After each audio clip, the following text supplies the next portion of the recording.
햇살처럼 반짝이는 오늘, 당신의 통장도 기분도 반짝이길 바라면서 문을 엽니다. 여기는 돈이 빛나는 낮에, 저는 송디입니다. 오늘은 12월에 무엇을 사서 넘길 것인가 라는 제목의 12월 주식시장 전망과 전략 리포트 내용을 기반으로 12월에 우리 시장이 어떤 흐름을 만들지, 그리고 어떤 종목들이 다시 반등할 준비를 하고 있는지 살펴보겠습니다. 그럼 12월 2일 돈이 빛나는 낮에 지금 시작합니다. 먼저 미국 테크 과열 논란에 대한 내용 살펴보겠습니다. 요즘 시장에서는 미국 테크 섹터가 과열됐다, 버블 아닌가 같은 말이 많습니다. 하지만 리포트에서는 이 주장에 반박할 근거가 충분하다고 설명합니다. 첫 번째 근거는요, 투자보다 돈이 더 잘 벌리기 때문입니다. 리포트에서는 2026년 테크 기업들의 투자 증가보다 잉여 현금 흐름 증가율이 더 높다고 설명합니다. 즉, 돈 버는 속도가 더 빠르니까 과잉 투자가 아니라는 의미죠. 2026년 캐펙스 증가율은 22%고 2026년 FCF 증가율은 29%를 기록하고 있습니다.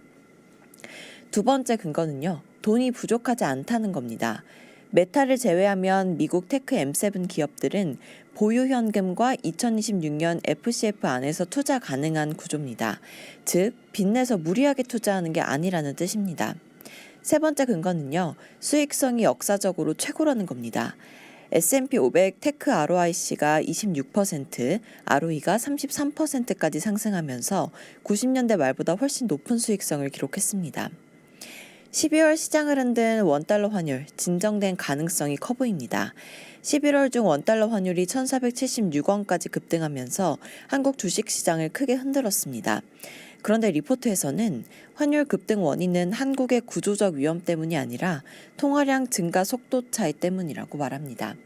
핵심 원인으로는 한국의 통화 증가 속도가 미국, 일본, 유럽보다 훨씬 빨랐기 때문이라고 설명합니다. 12월부터 환율 안정을 기대하는 이유 살펴보겠습니다. 첫 번째로 12월 1일에 연준의 QT가 종료가 되면서 미국 금리 상승 압력이 완화됐고요. 두 번째로 미국 정부 지출 증가 가능성이 있습니다. 그리고 세 번째로 미국의 유동성이 증가하면 달러 강세가 완화될 것으로 보기 때문입니다.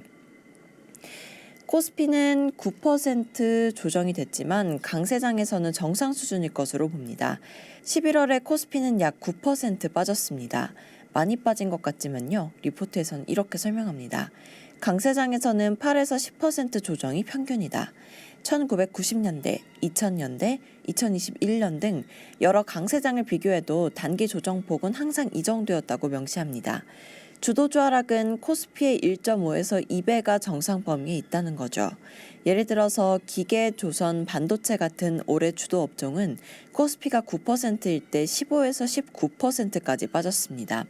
즉, 이번 조정은 이례적이 아니라 과거 강세장에서 나왔던 전형적인 패턴이라는 겁니다. 그래서 12월과 1월에 뭐가 오를까요?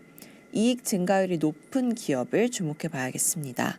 12월과 1월은 이익 증가율이 높은 기업이 가장 좋은 성과를 냅니다. 12월 이익 증가율 상위 10% 기업 평균 4.6%, 하위 10% 기업 평균 1% 성과를 냅니다.